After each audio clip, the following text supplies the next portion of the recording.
Welcome to My Mythical Meta. My name is Travis, and I'm joined by the whole crew. Benjamin, Derek, and Randy are all here. Say hi, guys. Hello. Hello. Hey. Woo, and we are here for News from the Warfront.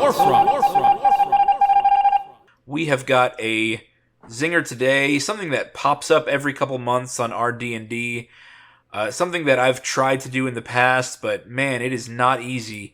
We've got a question: how to roleplay a pacifist. Ooh, Benjamin, the idea of total pacifism from Gundam Wing, does it still pluck at your heartstrings? It never did.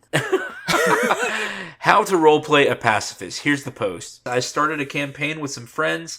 I am a monk playing with 2 bards. He says, I've never played before, but I wanted to take on the challenge of trying to be a pacifist in the name of justice.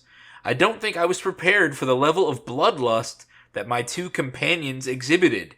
The DM respected my decision and has made quests flexible so that if I bring somebody back alive, the story can still work.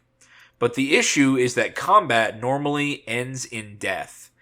And even one time when he took a bandit leader hostage, one of his companions killed them while he wasn't looking anyway. So he's asking, has anybody got any experiences on how to tackle this kind of scenario? How can I be a pacifist without just being completely corrupted by session 2 or 3? I was going to say, man, that companion sure sounds like a chaotic character. Yeah. Throwback to earlier this week. Yeah. I mean, I'm sorry, if you have someone subdued and you just... Oh, they're not looking. Stab! That is You're so chaotic. funny you say that, Randy. It is so funny because I have been this exact person with you. Oh. No, you let me tell the story and we'll let the jury decide your fate. No. I was a neutral good druid trying to roleplay my character. I believed in offering Derek was just granola, barefoot, I was dreadlocks. trying to be stinky. A person who gives persuasion and a second chance a try first. And Randy, along with the rest of my party, did not want to do that. They wanted to just kill. And so I was in the middle of talking down the main final boss of this whole campaign. I said, hey man, you don't have to do this. It's okay, dude. You know, we were all making mistakes. I was doing fine. It was going great. And then the rest of the team's like, this is boring. And they just jumped into the fight and killed this guy as I'm having a conversation with him. Are you talking about the giant? Yes. The one that was already attacking us? Yeah, and I had talked him out of attacking. He had stopped attacking and he was listening. No, you hadn't. Yes, I had. If you given me like one more turn, I could have done it. That's a big what if for something. Okay, so we're already in combat. His death is on y'all's hands. I could have saved him. Instead of using... We're already like 2 rounds deep, and Derek's like using his entire turn to be like, please, sir, if you stop attacking us, I'm sure we can come to, an understanding. It wasn't any kind of understanding. He's just... This man is a storm giant. He's the big bad of this module, taking a hammer the size of a house and just dropping it on us. And he's over there at his ankles. Please, sir, please don't do this. We could be friends. I'm like, Derek, we're dying over here. He was being used, and he didn't like it. And I was talking him out of it, and it was working until you guys didn't let it work. You know what? I would have been fine. It wouldn't have mattered if y'all killed him one turn later. No. If you know what? Maybe if you had attacked with non-lethal damage and gotten him down to a knockout kind of situation, then you know what? You could have had your way. How on earth am I going to talk someone out of fighting when I'm literally beating the shit out of them? I'm saying, him in the head with a stick. It's like, he was already fighting?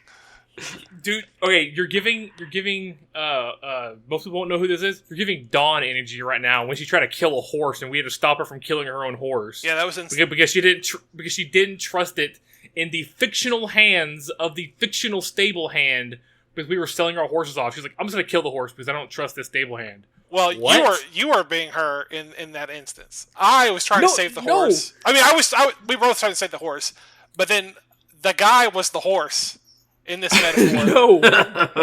No. Okay. If Boys, we have got a needy poster. sorry. No, this is great because this kind of answers the question here. And what it really shows is that, look, people don't have fun playing with a pacifist. No, I'm fine with him being a pacifist, but I wasn't there's even a point- pacifist. I was just trying to give peace a chance. And I'm fine with that. But if it's at the point where the giant was already attacking us, so that means he's already, like, the chance to persuade him is such a high check that you were not making. And then on top of that, we're also in the progress of defending ourselves, which makes it even harder of a check.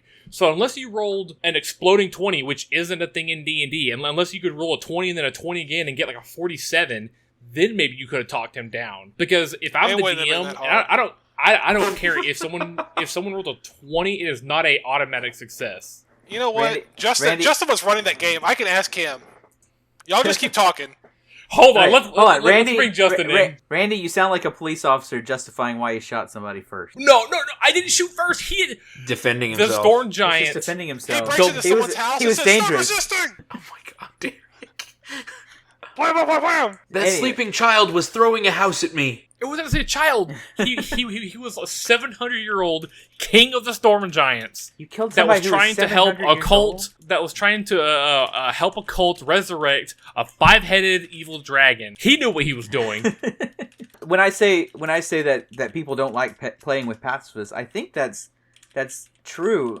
I don't think it's true in real life, but I think in a game like this, where the persuasion isn't happening based on the words you say or anything like that, it's based on a die roll. Yeah. The role playing of pacifism is kind of boring, right? Like, you min-maxed your character, you've got this cool armor, you've got these legendary boots from your last adventure, you've got this axe that glows with justice as you swing it, and you have to just sit there while a character talks. And usually, because D&D players are generally bad at persuasion, while a player talks badly and just hopes they roll enough. And so you've got two choices there. Either you role play it, and that makes it kind of interesting, but also very cringe, or you don't role play it, and then it's even worse because it's like, instead of rolling to attack and do something cool, it's I roll to stop the action. Exactly. And Yeah. But just so much of D&D is a combat simulator. yeah, exactly. I mean, Yeah. D&D was founded as an offshoot of these wargaming games. Yeah. You know, these rank and file fantasy, magic, sword and sorcery war games. And so there's no point when I'm playing Warhammer 40K where I can try to convince my opponent that we're not going to battle. yeah. I was just saying, like, and I feel like that there are certain situations where it doesn't matter how good you roll. Especially in terms of from a story point, how weird would it be if right in the middle of a fight, which the only thing I am thinking of a situation where this did happen in a movie, but just in the middle of a fight, someone says something and you're like, you know what, you're right. I know we've just been stabbing each other Martha. for the last. That's exactly what I was thinking of. That's exactly what I was thinking of. So outside of that one scene, which everyone thought was stupid, okay, like it's not gonna happen. If someone's attacking me, if a group is attacking me, and I'm attacking them back, doesn't matter who started it. There's not really much someone could say to like calm me down mid fight and be like, oh well, I know you were just trying to murder each other, but he had a good point.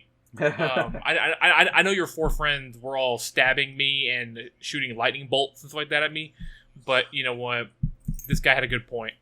You can't roll a 20 and that happened. So like a 20 is not an automatic success. A 20 is the best possible thing in this situation. Is like you did the best you could. Doesn't mean that you're gonna make it. Because it's like, if I have a character and I try to jump the Grand Canyon, doesn't matter if I roll a 20, it's not gonna happen. Yeah. You know? Like, but the best possible thing is like, well, maybe I just don't die on the way down. Maybe I just get lucky and like land in the deepest part of the river in the gulch below. But it's like, I'm not gonna make that jump. And a storm giant's not gonna stop attacking us when the DC at that point should be like a 35 to convince him to stop attacking. I have a little extra It context. just makes sense. Go for it. Justin didn't remember, but it was from the Horde of the Dragon Queen module. I wasn't playing a Mhm. druid, I was playing a dragonborn paladin, and this is my dragonborn who used to be a dragon, but was kind of like Thor, how he was cast out of Asgard by Odin because he wasn't worthy anymore. Okay, yes. My god Bahamut had kind of like cast me out of his grace or whatever because I was too kind of like haughty and proud and vain, and so I had to kind of like learn humility and to be helpful, and so I was kind of role playing, trying to, and so I mean my charisma was really good as a paladin. I was trying to role play that character, trying to be a better person, And I'm all for that. but the rest Does not of the work team in the didn't. middle. Does not work in the middle of combat. Whenever, like if it had been before combat, and maybe the check was 20, but I'm pretty sure that there's actual rules. I mean, I'm not saying that you have to follow the rules in every single situation. Justin could have bent them how he wanted, but typically, once combat starts, diplomacy checks get really, really hard because it's like, well, I went from like maybe disagreeing with you to hostile to murderous rage, and it's hard to talk someone down from a murderous rage. Yeah, but Justin said, or at the way I remember it, Justin didn't make it seem like it was impossible or anything like that. The guy seemed like he was listening.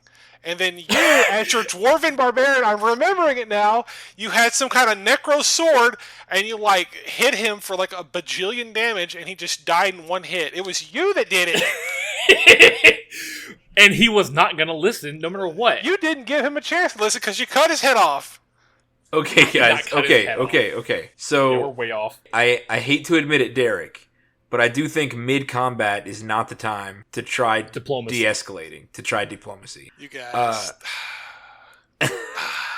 If you had wanted us to, if you had friends that hey, let's all run away and not fight them, but we all know that's not gonna happen anyway.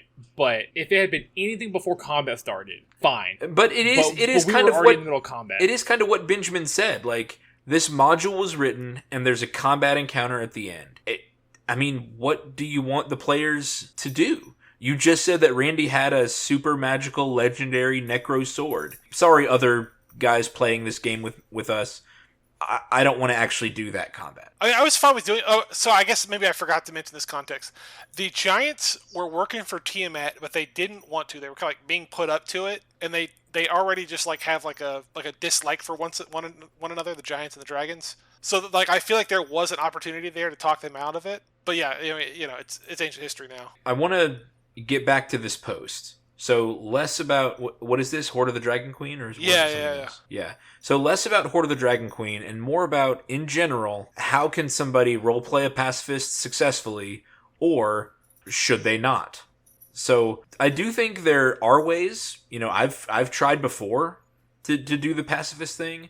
I've tried to just be an adventurer who didn't kill every single person in the way. Whenever I played Gerard, this is a character that comes up often. He was a police inspector, and he knew the spell Spare the Dying. So that way we could do the entire combat, and then I could walk around and spare the dying. I could, save people from death. They still get arrested or whatever. So that was one way. In the comments, there was one that I thought was really good. The Hacksaw Ridge way, where they're in combat with their allies, but they're not going to pick up. In the movie, it was a gun, but like in D&D, it's like I'm not going to pick up a sword, but I will support my allies in this combat. But I will not be in a position to take life. But I will help my allies with healing and buffs. And if possible, maybe even like, okay, we have subdued the bad guy that we were fighting is downed, bleeding out, and if you want, could go and try to like save that person from dying, which is what like Gerard would do, spare the dying, keep people from bleeding out. That's like you're still an active participant in helping the team with their goal and to progress the story, but it doesn't mean that you have to be in a combat role. This poster is saying that they're a monk in their party, so great opportunity to deal non-lethal damage. You can participate in combat normally without permanently injuring anybody. But we're looking at role-playing the pacifist. How does somebody be a pacifist outside of combat? I don't know. How do you guys What advice do you have? Benjamin, do you have any other ideas here?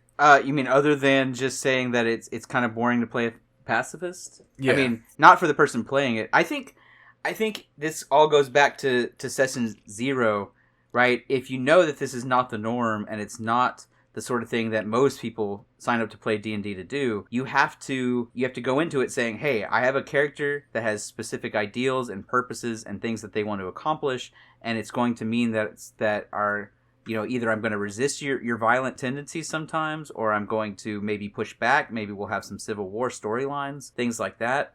The DM has to be involved in that as well, and allow the characters to sometimes fight it out, or make, maybe build that tension into the storyline, where maybe the person is a pacifist because of their affiliation with some group, and the group is going to, that group is going to ask this character to fight against them or something. You can make that a good storyline as long as everyone's in on it at the beginning, knowing that it's coming.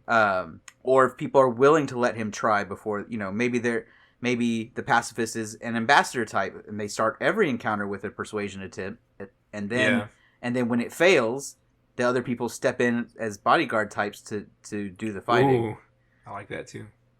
So I mean, there's different ways to do it, but it takes buy-in from both the characters who know he's going to try and are okay with not getting to kill everything, and from the DM who's willing to build that into the story so that it makes sense for, maybe some tension to build when the characters aren't always agreed. Because yeah. I mean, I agree 100% with what you're saying. It's like you're the one that's playing not normally, so everyone else needs to buy into what you're doing. So if you don't have the approval or the blessing from your party members, it's automatically a non-deal unless you're willing to compromise some of your positions of I'm a pacifist, I don't want to fight. I'm a pacifist, I just punch a little bit. I'm a pacifist, I don't actually kill them. I'm a pacifist, I kill them, but I'll save them. Yeah. That was Gerard. Yeah. I'm a pacifist. I'll kill them, but I'll save them. Right. Yeah. Even I'm a pacifist, so after they kill them, I'm gonna be mad at them, and I'm just gonna keep doing that and being mad at them over and over and over again, so I'm gonna let them have their fun, and then I get to be a pacifist because I dissent or disagree, or maybe I heal them last because they made me mad, or whatever your thing is, you build that into the role-playing part of the thing, but you don't stop the people from having their fun. I think that could work too. Either go along, like what Derek said, or be resistant the entire time, and hopefully that resistance has some kind of payoff. Yeah. Yeah. Okay. Did we solve the world's problems, or do we need to dig deeper? Surely they can have. We've answered every problem. There are no that's more what, worlds to conquer. Guys, that's what these news from the Warfronts are. Little conflicts break out around the world. We jump in, immediately solve it without issue. Yeah. And ultimately, this one comes down to, look, if you're going to play something atypical, you got to get the party members on board. The people you're playing with have come to have fun. And it's the same issue we talked about a couple days ago with don't be selfish, right? You choosing to play a pacifist in a fighting game is selfish. You're trying something different, and that's okay. These games are creative, and it's a chance for you to get out there and try different builds and stuff.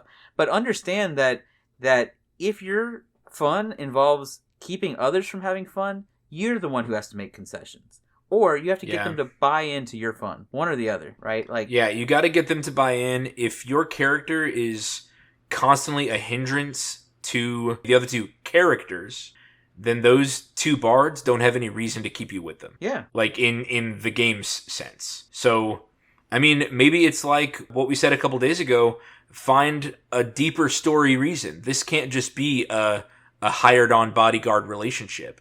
Maybe y'all are brothers or family or studied at the same school somehow, or some deeper social glue holds you guys together, and maybe something happened in your past that caused you to have this all life is sacred standpoint while the others don't have that anymore. My wife and I are watching The Walking Dead, and there's a character named Morgan who says all life is precious. Every life up till the moment it ends has the decision where it can change and be a good person again. But meanwhile, of course, Rick and a lot of the other OGs, they just say, nope, preemptive violence is the way to go. That's how we protect our interests. So that relationship is very interesting to watch, but it does mean that those characters butt heads sometimes. You just need a social glue that keeps them together, and hopefully some payoff. The other, like, I guess, like, media that I was thinking of that had a pacifist character in it, but was surrounded by people that weren't being pacifist, was the A-Team movie. B.A. Baracus, after like the first 15-20 minutes, becomes like a pacifist whenever he goes to prison. And so, like, after they break him out, spoilers, you know, he kind of tells them, like, well, I'm a pacifist and I really can't be doing all this, like, beat him up stuff like I have in the past. And I wish I could remember what it was that Liam Neeson's character Hannibal tells him of like, you know, like, he kind of breaks him out of being a pacifist. And I wish I could remember exactly what the words were in the scene. So if you want to like look up that and maybe throw that in there if you want. Okay. But it, you know, like, it was a good story that did have a character that was a pacifist, but it, you know, also said, like, you know, a way kind of around it. And then the second thing I wanted to throw in there was, man, I feel like playing a game for the first time and setting just an extra unknown challenge was a real tough, not a tough decision, was a real, I don't want to be like bad decision, but, you know, it's like, why would you set an extra challenge for yourself in a game you didn't know how to play yet? Yeah. You know, if it's your first time playing a game, you're like, I'm going to challenge myself in this way. It's like, you never played the game. For all you know, you completely, you know, handicapped yourself, which you did, and in this situation, it almost made yourself unplayable. Well, a lot of the way these people ways. are, like, have been bought in is that they've been sold this line that, hey, you can play anything you want to, and then someone saw a monk. It's like, oh, you know what? I'm a man that, you know, like a traditional monk, except I'm they saw Avatar: The Last Airbender. Yeah, and they said, I can be Aang, a total pacifist vegetarian. Yeah. Yeah, but Aang still kicks butt when the time calls for it. Yeah, but maybe that's a line that he didn't kill. But in the game, though, in the game that Dungeons and Dragons is, enemies are stat blocks that when dropped to 0 stop moving. So that, I mean, that's what the game is. After you do that, you loot, you get experience, you progress the game forward. I mean, it's a video game. I literally cannot choose in, you know, say Dragon Age. I cannot choose to just not kill every red health bar that runs up to me. Yeah. Yeah, but I mean, or D&D else the game is over with non-lethal damage. Or if you're doing a persuasion or intimidation check. Oh my goodness. Let's go back. I think we solved this player's problem. They've got a challenge. They've got an uphill battle, but maybe they can piece their way out of it. Any last words? Nah. If he makes his monk become a drunk, then maybe that could be his way to get around. I blacked out and just around a field of dead bodies. I don't know what happened. I mean, let his dark passenger take over. Yes, I love it. Yeah. He just blacks out, loses time. What is it? River style in Firefly? Yeah. Yeah. The camera just fades around the corner and comes back. All right, Benjamin, how can people become patrons? They can go to www.patreon.com/mymythicalmeta. Randy, how can people contact us directly with their own questions or point us to relevant news from the Warfront? mymythicalmeta@gmail.com or in the comments. Thank you guys for listening, and Benjamin, Derek, Randy, thank you guys for being my great friends. Adios. Bye. Later. Bye. This episode was sponsored by Eldorado Gaming. Use the promo code META for 10% off your order. Please like, comment, subscribe, and share. This episode was edited by me, Travis Konishek, and our intro and outro music is by Tyler Heath of the Oh Hellos.